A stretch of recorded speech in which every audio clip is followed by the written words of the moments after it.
That one was the one, but it was for the wrong. It had the wrong result. It made him a very, very dangerous man, and you could see how intent he was on wanting to go out there. And even when he was throwing it early in the fight, when he was throwing counter punches, I've never seen him throw with that kind of, like Mike Tyson used to say, bad intention. Any kind of success or any kind of result, especially after that performance. Usyk's getting better and better. He just improves every time he fights, and now he's bigger and thicker set, 20 pound heavier tonight than what he was when he beat Usyk. In recent training footage, Usyk looks absolutely incredible like no other fighter.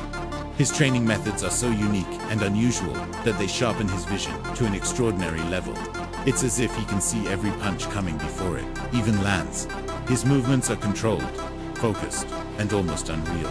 This rare approach to training is what makes him so hard to hit, and why no one in the ring ever finds him easy to break.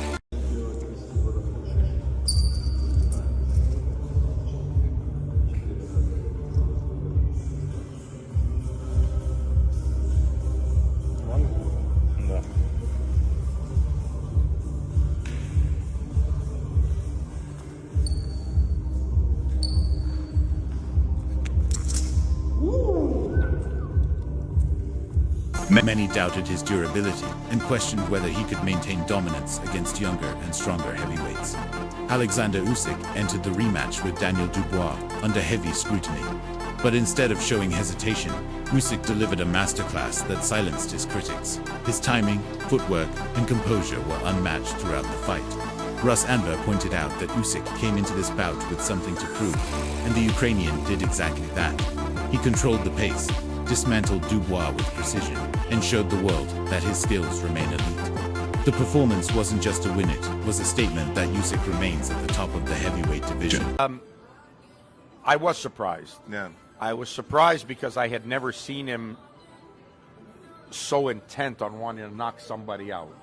It's the quickest knockout he scored, I think, in his professional career. Yes, I'd even have at to look cruiserweight. I'd have to look to be sure, but it's the quickest knockout he scored. He was a man on a mission. Yeah. He was really personally hurt and offended by the remarks made by Team Dubois. Yeah. By George Fox, Don Charles' son.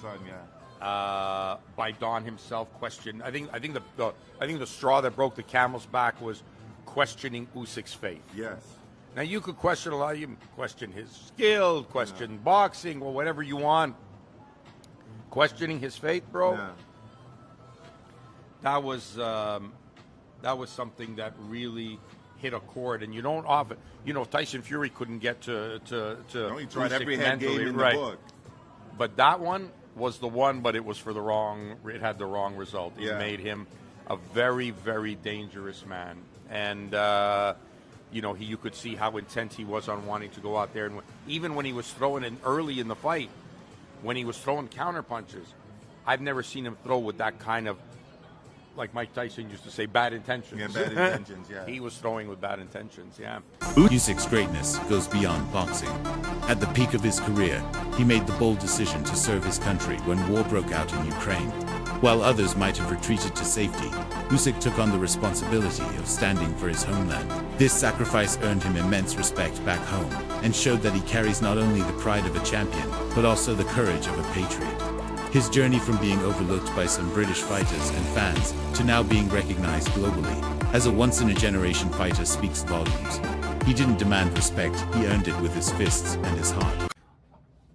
Usyk's involvement in the war began when he enlisted in the Ukrainian Territorial Defense Forces after the Russian invasion. His decision to fight for Ukraine has had a profound impact on the country, making him a symbol of hope and resistance. Usyk's presence on the front lines has boosted the morale of the Ukrainian military and civilian population alike. So this man kept his heavyweight championship, continued to be heavyweight champion, no losses, nothing on his record, and still went and defended his country during war. Given that, you gotta give him the greatest heavyweight fighter of all time. His accolades inside the ring, match it. But now that I find this out, that the man was in the front line, and they said that even after the Fury fight, he was keeping in contact with the soldiers, and he was, you know, boosting the morale and boosting his countrymen and raising money for the war. Regardless of the politics, whether the war should be going on or not and who should be killing who, it don't matter. The man went to war. Carl Froch openly acknowledged Usyk's steady rise in dominance. With every fight, Usyk appears more refined, physically stronger, and tactically sharper. Froch noted that Joseph Parker would not pose a real threat, considering his past losses and vulnerabilities, especially when compared to the challenge Usyk presents. Froch even suggested that Usyk may want to consider retirement soon, given all that he's achieved. He's conquered multiple divisions, defended his titles, and established himself as the best of his era. Facing someone like Moses wouldn't add anything new to his legacy. Froch's take reflects a sentiment many share.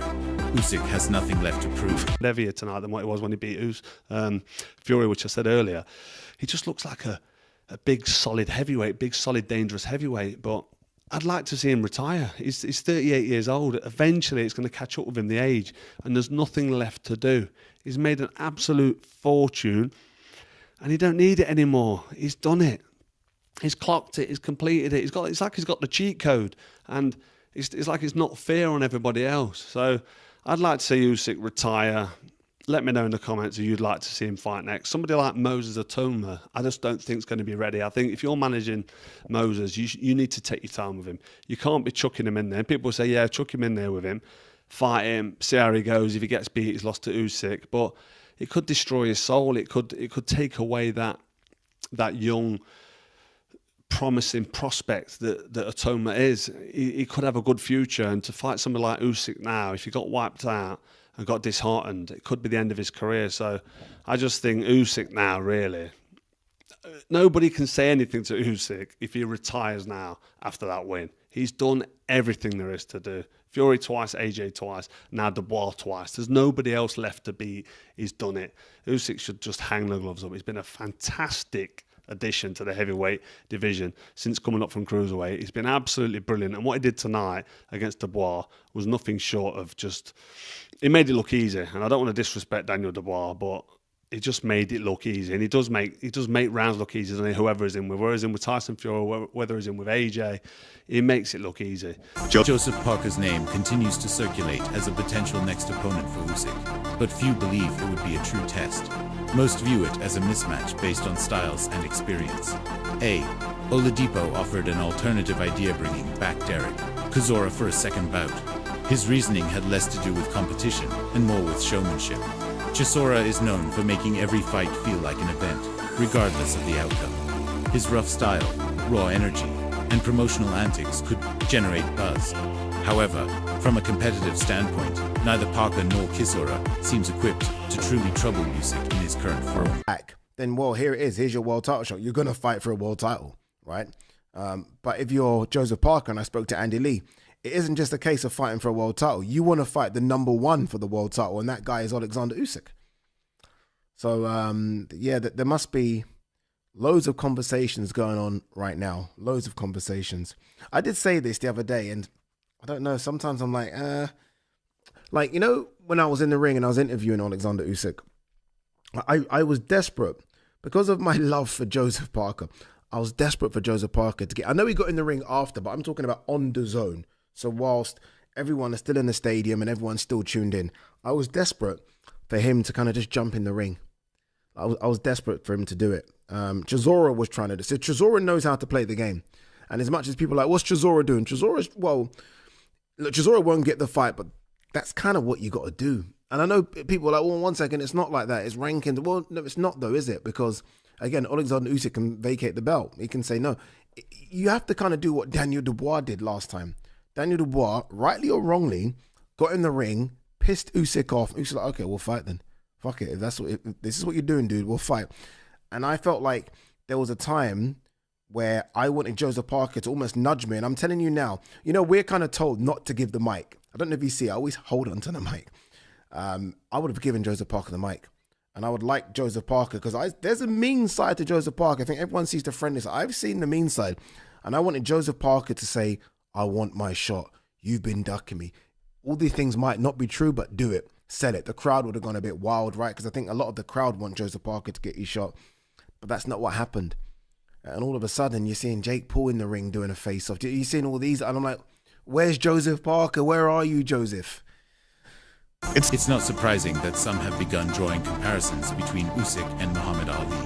While their styles differ, the essence of greatness they embody feels familiar.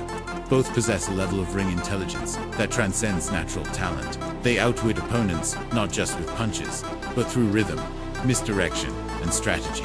Usyk's ability to read a fight, adapt, and dismantle his challenger reflects the same qualities that made Ali a legend. The comparison isn't about fame or legacy, but about their mastery of boxing as an art form. It highlights how deeply Usyk's presence is being felt in this era. Interesting heavyweight division, guys. Let me know what you guys think. Let me know what you guys thought of Usyk's performance, where he ranks on the all-time list. I know, everybody was big into their nostalgia, but remember, Soviets were not turning pro until the 90s, and I think that makes a big difference. That's another thing. Heavyweights are bigger. Lefties are more common now, and also the Soviet era of fighters did not start turning pro until the 90s. So the old days, they didn't have to deal with those guys. So a lot of things that also favor Usyk being a GOAT. But of course, man, it's hard to pick against Ali being the GOAT. Roy Jones Jr. expressed genuine surprise at how thoroughly Usyk dismantled Daniel Dubois. While Dubois is known for his power and size, Jones noted that his game plan was far too basic to handle someone as technically sound and mentally sharp. As Usyk, in Jones's view, brute force alone will never be enough. To beat Usyk, a heavyweight needs more than just muscle. They need strategy, intelligence, and constant adaptability. Usyk studies his opponents like a chess master, reading patterns and exploiting the smallest habits with surgical precision. Jones emphasized that unless a fighter brings a near-perfect strategy, they simply won't survive in the ring with Usyk. This opinion carries serious weight coming from a legend like Roy, and it underscores the massive gap between good heavyweights and truly elite ones. Roy Jones's analysis is brutally honest, yet Tan Usyk doesn't just win fights, he disarms opponents mentally. Any heavyweight who thinks power alone will be enough is already setting himself up to fail. Roy's remarks highlight a deeper truth. Usyk's real strength isn't his punches, it's his mind. That's why even the sharpest boxing observers are often left amazed after watching him perform. Oleksandr Usyk, what did you make of his display against Daniel Dubois last Saturday? It was something else, wasn't it? Yeah, I mean, it was, but it was nothing less than I expected, because if you make a guy quit with a jab, Spencer, you know this, if you make a guy quit with a jab, how is that guy ever going to beat you? You understand me? I mean, that's just what the real facts are. Not that the kid had got a little bit better. He got a little more confidence because he had a win over Joshua, which was good, but confidence is just not enough to beat a guy like Usyk. You got to have some technique. You got to have some grit. You can't lose him with a jab and think you're going to beat him. That's not going to work. Roy, you was a smaller guy that went up and won the world heavyweight title, one of the only ones to do that from middleweight up to heavyweight. How does someone beat Oleksandr Usyk? Is it the smaller guy? Is it the guy that's coming up in the weight divisions, as opposed to the bigger heavyweights?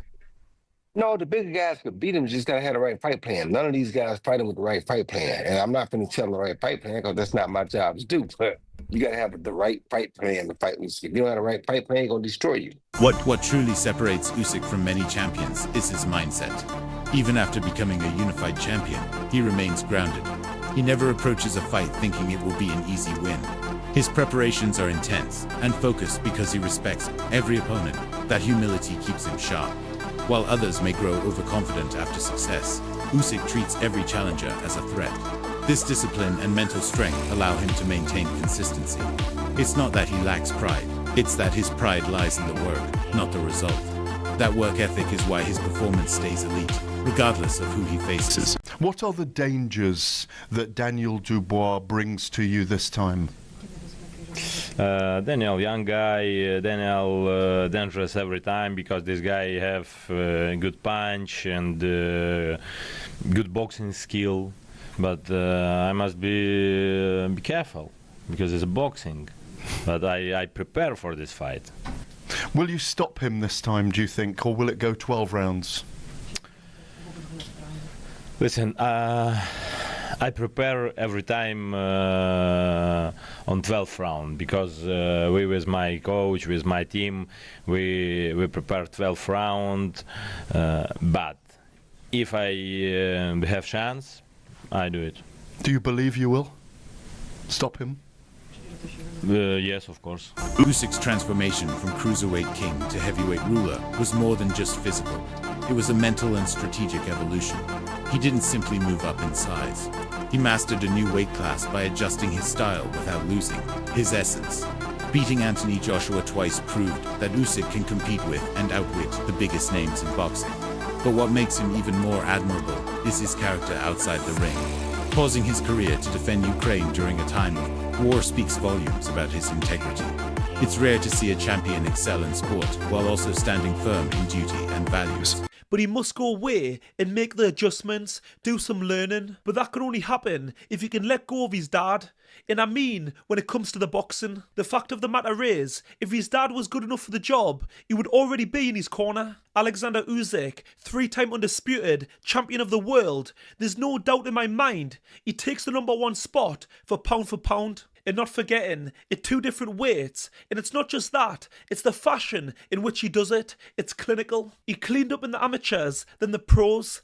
He's just built different. He's been fighting the best, no questions asked, going into the lion's den time and time again. His wins are so clean, he's not in wars, he takes care of business, comes back like he's been to the shops. And amongst all of this, he's been to war.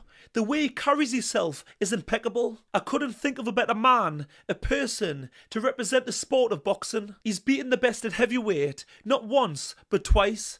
AJ, Fury, and now Daniel Dubois. At this point, I just feel he should retire. He's got nothing to prove. And I felt this way after Fury too, after beating Daniel at 38.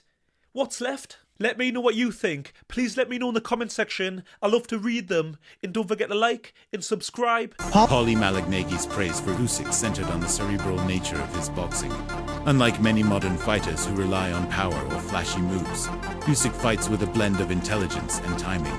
His footwork is subtle but powerful. Each shift in angle opens new space or denies his opponent a chance to strike cleanly. This calculated movement allows him to wear opponents down without even needing a knockout.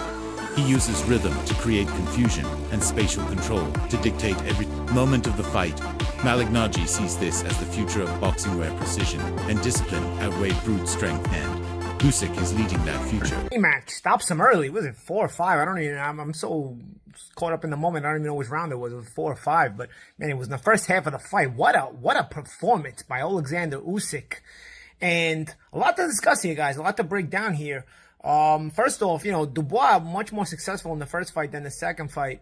Was the wet ring? Did the wet ring have anything to do with it? I saw in the post-fight interview, Dubois was asked about why he couldn't land his jab.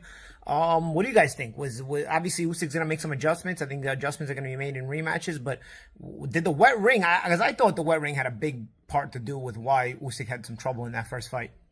And a wet ring hurts footwork guys more. I was a footwork guy. I've worked out sometimes in wet rings. It's frustrating. I've actually thrown temper tantrums in gyms over rings being too wet. So back in the day, not now.